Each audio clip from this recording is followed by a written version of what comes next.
Alright folks, Daniel Hayes, Andrew Blackmer, back here talking about the sequestration, questresterones, not to be confused with equestrians. No, this has nothing to do with horses as far as I'm aware. How do you know it doesn't have anything to do with horses? Well, you're right, I haven't combed through the budget, maybe it does. Maybe they're going to cut the horse funding. Yeah, maybe. It could happen. Yeah. We'll bring an equestrian on maybe one of our shows down the line. Talk about that a little bit. Absolutely. Yeah.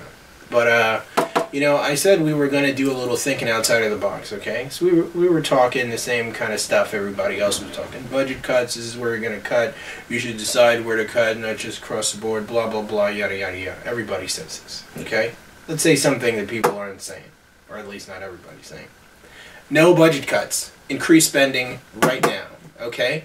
You fund things more, you build new institutions, you build more programs, you create infrastructure for your fledgling economy. I don't want to say fledgling, it's not like we're a third world country over here, but you know, our economy is already robust, but it's on the decline, it's retracting when we should be growing to stay a superpower here, right? I mean, my favorite president, personally, Franklin Delano Roosevelt. I love this guy. I love this guy. Now, I think my favorite was William Henry Harrison. Okay. Died 30 days into office. Is it because you have that short attention span of our generation? He didn't have any chances to hurt anybody, right? You want him out quick. Perfect civil rights record, right? Right. You know, no mistakes on his ledger. So, here's what I'm thinking, right? You fund things right now, okay? And that is going to provide growth for your country when it needs it the most. Okay, like I mentioned, we're on the cusp of falling into another recession if we have another quarter of negative growth, right? Well, I mean, my only concern with that is where is the money going to come from? I mean, we put it on the tab again. It's only going to grow the deficit and the debt. It's just going to keep exploding. Let's talk about my man FDR, huh? Yeah. We were whining, not us, but other people, about 40% income tax on the America's wealthiest. FDR had 90% income tax on the wealthiest groups in America, right? And the economy continued to build. Well, you know, it was a marginal 90%. It wasn't like an effective 90% rate. The effective rate was about 44%, I think. The actual rate that the absolute rich actually ended up paying. But no, I mean FDR. You know, you can take that tack, but I do think that there are specific programs that are not needed right now. Even if you wanted to increase overall spending, I think there are specific agencies and programs that need to be adjusted or ended. I think farm subsidies are a huge example of that.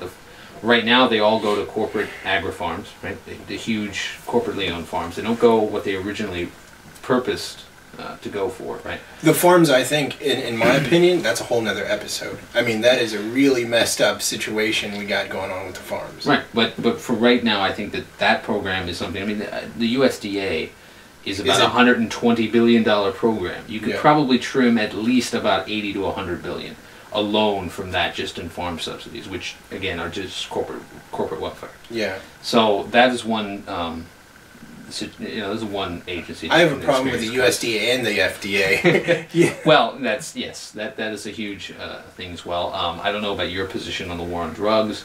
I think the DEA is a huge detriment to civil liberties and you know, the overall human welfare in this country. So I think that that's another cut that can happen. I think we can definitely examine the defense budget. There's a study by Senator Tom Coburn called the Defense. Is it the Colbert Report? He's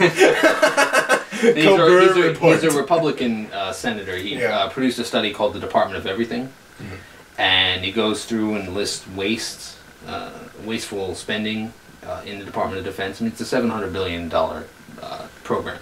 So obviously, there's going to be waste involved, right? And, you know, we need to examine our place in the world. That's another thing. Those are all cuts that I think that can be made relatively painlessly, or if there is pain, it will be offset by benefits in other areas. If you're talking cuts, one thing that I would probably like to see is a new institution created within the government just to analyze the budgets of other institutions. Because, as most of us probably know, organizations justify their budget based upon what they've received in the previous year. So that helps them get the same amount or more than the previous year. So you see situations where they spend a whole bunch of money on stuff that isn't necessary so that they can maintain their budget. Things like that, I think, are wrong. And it's not, totally the institution's fault. I mean, I'd probably do the same thing if, it's just a reasonable thing to do. But they shouldn't be backed into a corner where they have to spend this much money when it's not necessary. We should have an institution that analyzes who needs what, when, where, and how, and why. You know what I'm saying? And that makes government run more efficiently. But you would hope. You would hope. Yeah. You would hope. But, just like I was saying, cuts are good if they're done responsibly, but I think more important is investment to receive return on that investment.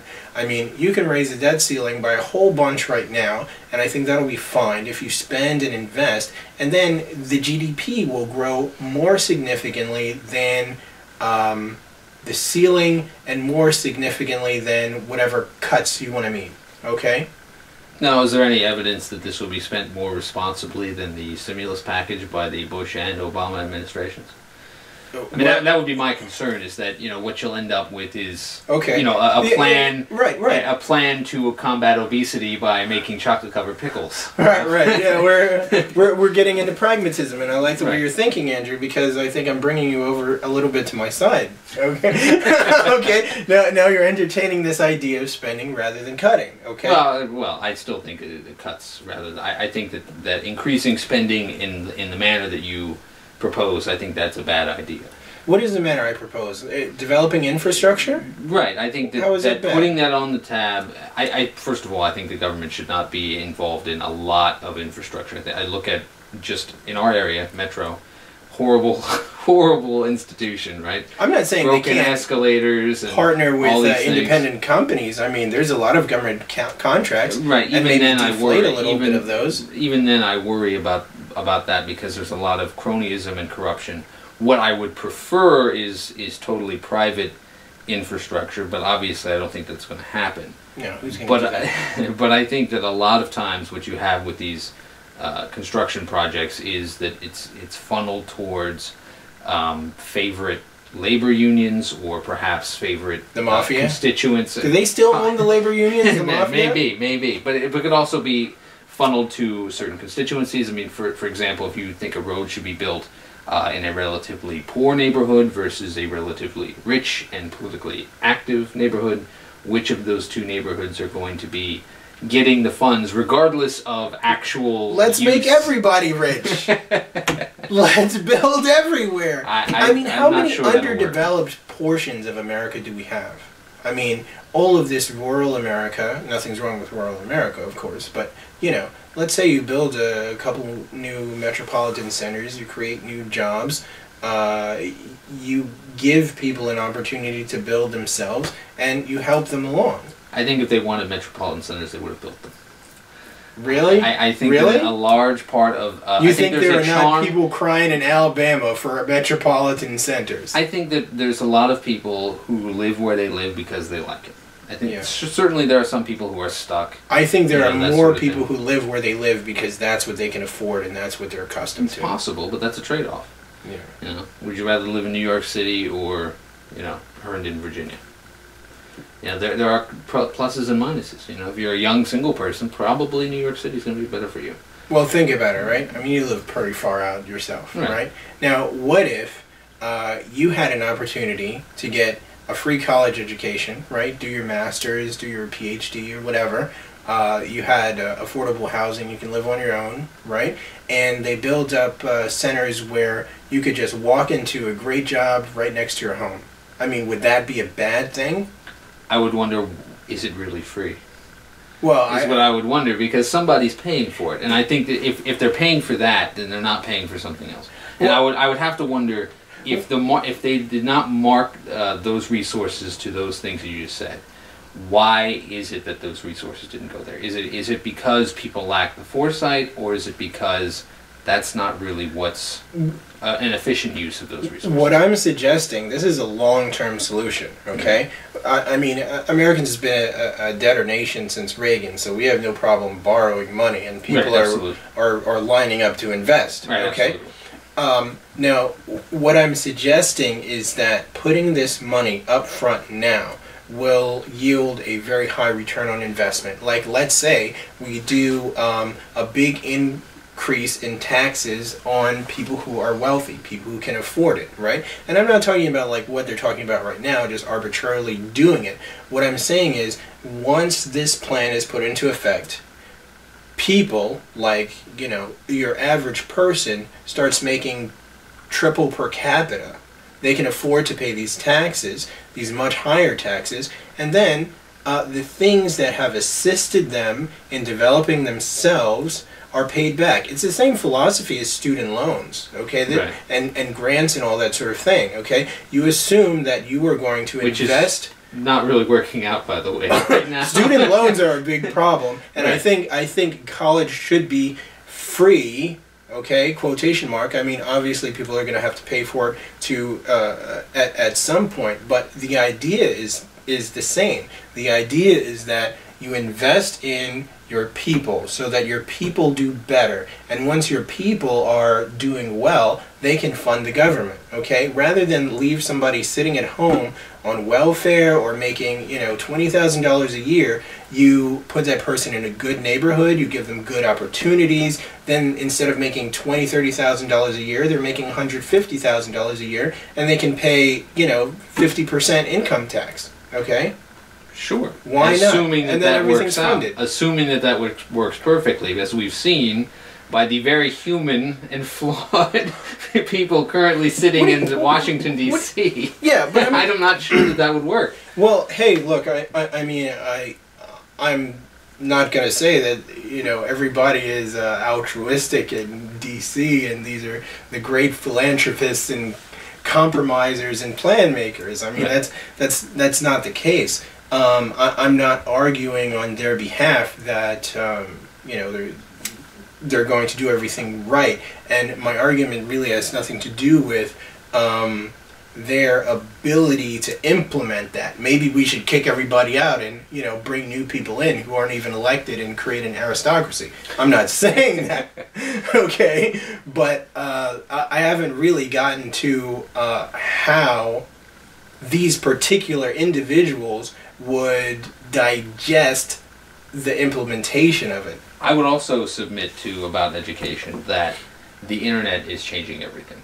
That you can currently learn things better and faster online than you ever could when you were even when either of us were in school. Right. Okay. And I think that that's going to be a huge motivator in lowering costs, right? Because you don't have to pay 5 different teachers for 5 different classes. It's one teacher teaching, you know, 100,000 people. Or in our case, it's 2 teachers teaching everyone on the internet. Absolutely. So please continue to watch our show Insight. You'll learn a lot, I promise.